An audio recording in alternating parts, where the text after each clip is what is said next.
Merci de nous rejoindre sur Radio J. Et il est avec nous, comme promis, l'avocat vice-président de l'OJE, l'organisation juive européenne, Oudi Blog. Bonjour Oudi. Bonjour Yana. Et Shana Tova, on vous souhaite une très belle année sur Radio J. Merci, vous aussi. Alors, ce matin, on va parler d'un sujet très important. On en a parlé évidemment sur Radio J depuis maintenant plusieurs jours. Le 16 septembre dernier, Masha Amini, une jeune Iranienne de 22 ans, mourait après avoir été arrêtée et battue dans un commissariat de Téhéran par la police des mœurs pour port de vêtements inappropriés. Et depuis, les manifestations s'enchaînent en Iran. Elles sont durement réprimées d'ailleurs. Justement, vous vouliez nous en parler ce matin.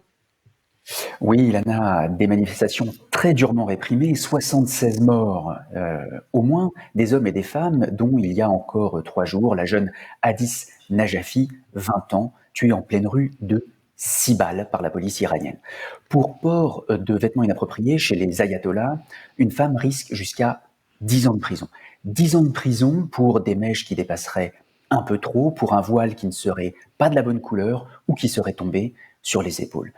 Mahsa Amini, elle, est morte à l'hôpital après avoir été rouée de coups par la police. Elles sont des millions d'Iraniennes, arrêtées chaque année par la police des mœurs pour port de voile non réglementaire. Des milliers de caméras de vidéosurveillance avec reconnaissance faciale ont été installées dans la plupart des grandes villes iraniennes pour pouvoir notamment identifier les femmes qui ne porteraient pas le voile ou qui ne le porteraient pas correctement. La police religieuse rôde à longueur de journée et les vidéos de femmes intimidées quand elles ne sont pas tout simplement frappées dans la rue font le tour d'Internet.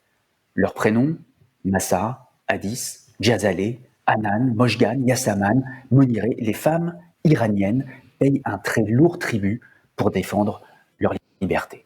Et pendant ce temps, on regarde pudiquement ailleurs.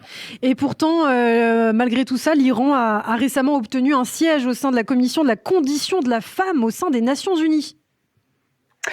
Et oui, un siège dans une commission dédiée, je cite, exclusivement à la promotion de l'égalité des sexes et de l'autonomisation des femmes pour un État qui oblige des fillettes dès l'âge de 7 ans à porter le voile, qui emprisonne des femmes pour un voile mal ajusté, qui leur interdit de chanter, de danser en public, qui leur interdit l'accès au stade, qui leur interdit de voyager à l'étranger sans la permission de leur tuteur légal, qui condamne à mort les femmes pour adultère par lapidation, qui autorise et même promeut le mariage forcé des enfants en 2021 seulement.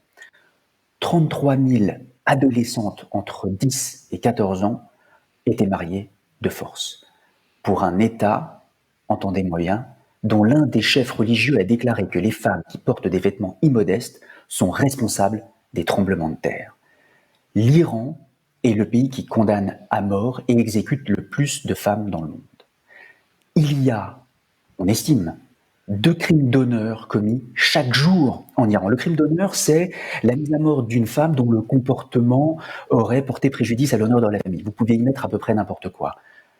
En mars 2022, Mona Heydari, 17 ans, mariée de force à l'âge de 12 ans, enceinte et devenue maman à l'âge de 14 ans, mariée à son cousin, battue par son mari, s'était enfuie pour se protéger. Lorsque son mari l'a retrouvée, il l'a décapitée et s'est fait prendre en photo avec sa tête à la main. Ces crimes atroces, comme tous les féminicides d'ailleurs, quel que soit le lieu, sont la marque de la réification, de la chosification des femmes dont les pères, frères, maris estiment qu'elles sont leur propriété et qu'ils peuvent en disposer comme ils le souhaitent. En Iran, comme dans d'autres pays où ces crimes sont tolérés, les tueurs sont rarement poursuivis et moins encore condamnés. Alors, comment justifier cette élection à la Commission sur les droits des femmes de l'ONU ? Et je vais vous répondre par une autre question. Pourquoi le Pakistan a-t-il également obtenu un siège dans cette commission alors que son Premier ministre a récemment déclaré que ce sont les femmes qui s'habillent trop légèrement au Pakistan qui sont évidemment responsables de l'augmentation des violences sexuelles? Une autre question. Pourquoi l'Union européenne fait-elle la promotion de l'éducation des enfants avec la photo d'une fillette de 5 ans portant le voile et la promotion de la diversité avec la photo d'une jeune femme voilée et des slogans comme « Mon voile, mon choix » ou « La beauté dans la diversité comme la liberté dans le hijab ». Eh bien parce qu'à l'ONU, comme à l'Union européenne, les idéologues sont à la manœuvre. Ce monde marche sur la tête. Et je terminerai, Ilana, par une pensée particulière pour Nasrin Sotoudeh, une avocate, une consoeur donc, iranienne, condamnée en 2018 à 38 ans de prison et 148 coups de fouet, notamment pour être apparue sans voile en public et avoir encouragé la dépravation.